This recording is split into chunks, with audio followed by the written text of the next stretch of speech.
In the first video, we got set up with Logic Pro for iPad, just getting started with what the screen looks like, how to approach a session, dropping some audio in, putting in some basic effects, and that's kind of where we are right now. You can see here we got a really basic chain, some EQ, a filter, chroma glow distortion, tape delay, and chroma verb reverb. Right here we have sample number 8 from Drift 1, a sample pack here at Fieldtown Audio. Drift 1 is a collection of 75 different minute-long samples, textures, just like this one, that you can chop, cut up, reverse, stretch, compress, distort, however you want to process it, you can go ahead and do that. If you don't want to spend $5, Drift 1 Fragments is a free sample pack consisting of 10 of the samples from Drift 1, so you can grab that for free. Links in the description. Also in the description is something that will help you spend a little less than $5. Take a look at that. We have that sample, and then we have just this reverb tail. This is a resample of the reverb freeze from Chroma Verb. So that first sample going through this, I think we pitched it up too, if I remember right. Yeah, we pitched it up a perfect fifth. So just a little bit of a harmonic going on here. In this episode, I want to talk about some workflow things and some best practices that I think will help you in the long run in terms of conserving CPU and memory, keeping your tracks concise and easier to mix, and keeping your mix clear. So let's just jump right in and talk about that. Also, I am using a Apple mouse with my iPad mini. You don't have to use that. I'm just using this because it helps so you can see what I'm clicking on, what I'm doing. I actually usually use my Apple Pencil, which I think is just a fantastic tool for moving around all these parameters and sliders and things that are so small, especially on an iPad mini. But yeah, I'm using my Magic Mouse, and then I will occasionally hit some keys on my keyboard that are just shortcuts and things that I'm used to from using Logic for desktop that also work in Logic for iPad. For example, hitting X will just pop the mixer up and down on both Logic for iPad and for desktop. Space, of course, is play and pause. I hit X a lot to just pop up the mixer. So right now in this project, we have a couple different instances of Chroma Glow and Chroma Verb, which is fine. Before we get too far into this, I do just want to say there are no wrong ways to make music. Don't let anyone on the internet tell you that you're doing something wrong. There might be easier ways to do something. There might be better sounding ways to do something. But if you are happy with the way that your music sounds, when you are all done making your song and you've pushed publish and it's out into the world, nobody knows how you made your track except for you. Nobody knows what order you had your plugins in. Nobody knows what your compressor settings were, or if you even used a compressor. Nobody knows how much distortion you put on a track. Nobody knows any of that. Only you know. And as long as it sounds good to you, that's what's most important. That being said, I want to show you, like I said earlier, some best practices and some ways to clean up your workflow and make it easier on your iPad or your computer when it comes to mixing and CPU usage and all that stuff. Right now I have a couple instances of Chroma Glow and Chroma Verb. Chroma Glow is this distortion, and I think I have one set a little bit harsher than the other. So with something like that, having two different distortions is okay, because I want that second track to be a little more harsh than the first one. With something like a reverb, like Chroma Verb in this instance, having multiple reverbs at once will make your mix sound muddy, because you will have different, well, let's just look at the parameters here. You'll have different decay time, you'll have different attack, different size, different density, different distance.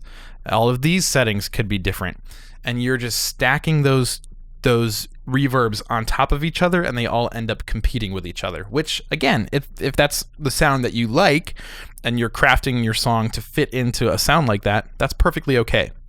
More often than not, however, you probably won't be doing something like that. So you're not going to want to have 8 instances of Chroma Verb stacked on top of each other. You're probably only going to want 1, maybe 2, depending on how your mix is. For me, I usually have just a regular reverb and then a longer reverb that is EQ'd to be darker. So I take all the high end out of that reverb. So the way to do that is we're going to go into the mixer here, and I'm going to get rid of that. I'm going to bring this up. So I'm going to hit plus up here. and that will bring up a couple extra things, and one of them is sends. So I'm going to make a new send by clicking this. And a send, sometimes it's called a send, sometimes it's called a bus, sometimes it's called an aux. They're all very similar in their function depending on what program you use. So you could see there already, it said 3 different things. You click on a send, you create a bus, and it shows you an aux. So all 3 are used right there just in logic. So over here we have this new bus. This is going to be our reverb bus. So I'm going to name this reverb.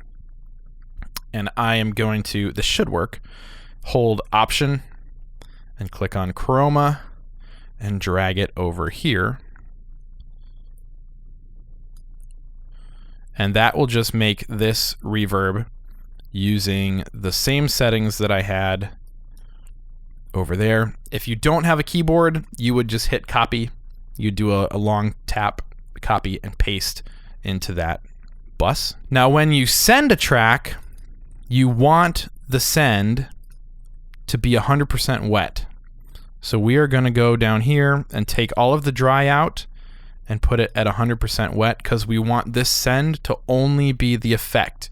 So the dry percentage is going to be the track itself. So we're just going to be sending that dry slider somewhere else in the mixer, and I'll show you how we do that. So now that we have that there, I'm going to actually just remove Reverb from that first track. This knob here essentially becomes our dry send amount. So right here, let me solo this. We have no reverb. And you can see that over there on the right, that slider or that parameter is not showing any audio coming through. So there's no reverb happening. Now if we increase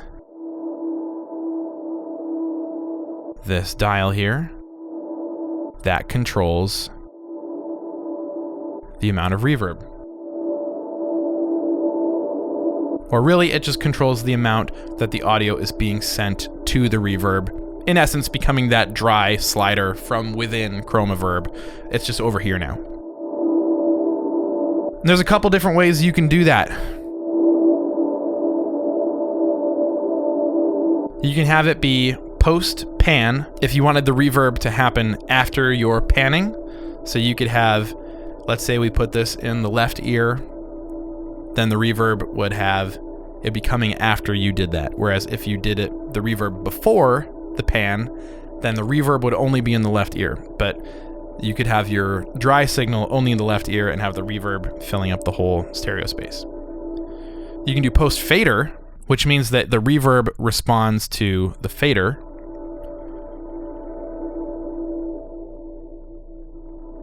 So it's happening after the fader. Or we can set it to pre-fader.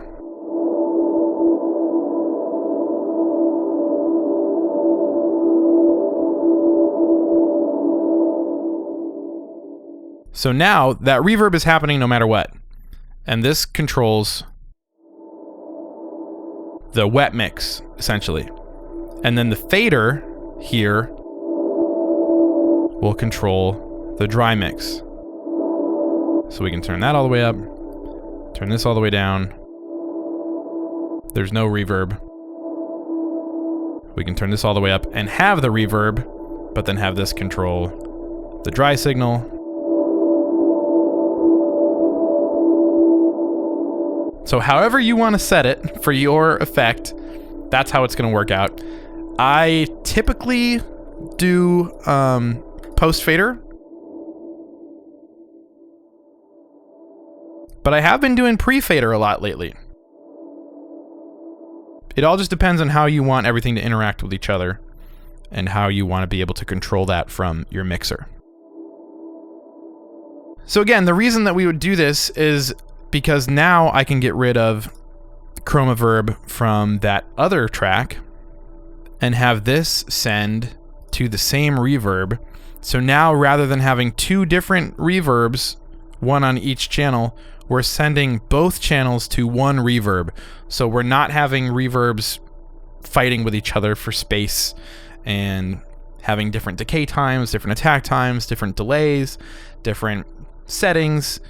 We can just send it all to the same thing because it's doing the same thing anyway. If we were to continue to just put reverbs on each individual channel, that's going to eat up so much CPU. Your iPad or your computer is going to run a lot slower. And this is one of those times where there's really no point in doing that because, again, it's all doing the same thing. It's all just reverbing. So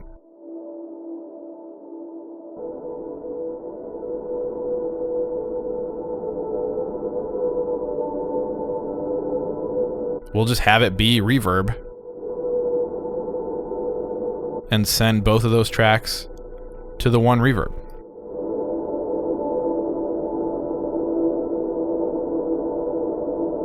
And like I was saying before, I will occasionally have a darker reverb. So let's do that. Let's add a second reverb. We'll create a new bus. We'll call this Dark Verb. Chroma Verb is cool because it has a built-in EQ, so you don't have to add an additional EQ. But you could if you wanted. So we'll just go up here. Should have a built-in EQ. Yeah, here we go. So we'll do high cut, pull some of this out. Let's go to the mixer. I only want to hear dark verb. And I want to send you there. And I don't want you there, so I'm going to remove that. Remove send. Put you there. Remove send.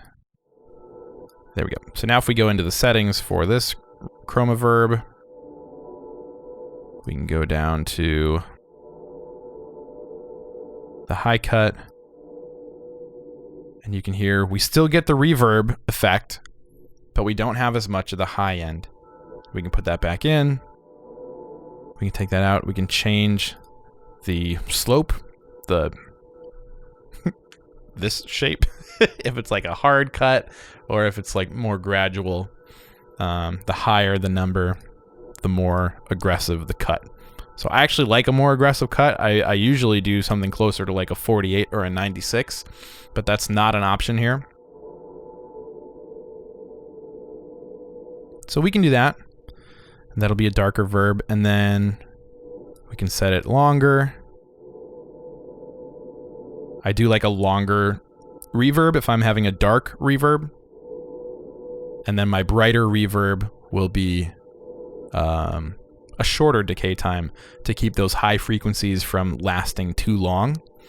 Whereas the low frequencies, at least in the music that I make, if those stretch out a little bit longer, I don't mind that. I actually really enjoy that sound. But again, it all depends on what you're going to be doing with your music. So now with this, we can come back over here and we'll have both reverbs on at the same time.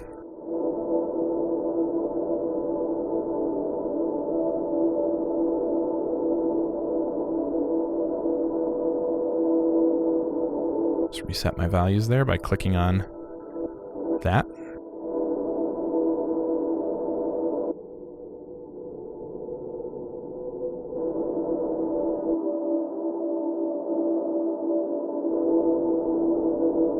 And then here I got about -2 send and -2 send. So you can do that with any effect. If you're going to have multiple tracks going through a delay and you're going to have the same delay settings on each one, the best thing you can do is just set up a send and send all your tracks that way so you're not stacking multiple delays or using multiple instances of the same delay that are all going to be doing the same thing. You can save your CPU, your RAM, save your device from having to think too hard about doing so many of the same thing at the same time, when you can just have it do one thing and send multiple tracks to that one thing. Again, that's only if you're going to have it all do the same thing anyway. If you're going to have multiple delays where one is going to be quarter notes, one's going to be dotted eighths, one is going to not even be synced up to the project tempo time at all, it's just going to be a free delay, that's a time when you would want to have separate effects on separate tracks doing separate things. But if you're going to have multiple instances of a reverb, and they're all at the same setting. Set up a send, shoot your tracks over to there so that they're all going through the same reverb at the same time. It's going to sound a lot nicer. It's going to save you CPU. It's going to be easier to mix because instead of having to tame multiple reverbs, you're just taming one thing. You can do that for a compressor. You can do that for overdrive, literally anything. You can put literally anything on a send, and you can even send sends to other sends. So I could send this reverb to the dark verb if I wanted to. Or I could send both reverbs to a compressor. I could send 5 tracks to a delay and then send that delay to the reverb. There's so many things you can do and stack on top of each other so that you're not wasting CPU by using multiple instances of an effect. Does that make sense? Have I made sense at all in this video? It's something that's going to really help your workflow in the long run, is getting your template set up so that you have these things in place. That's how you can use sends in Logic for iPad and Logic for desktop. Again, works the same way with both things. Even if you don't use Logic, if you use Cubase or Pro Tools or Ableton, sends, buses, auxes, they work the same across every digital audio workstation. This already sounds better than it sounded at the beginning of this. I hope you enjoyed this video. I hope you learned something. Happy creating. We'll talk soon.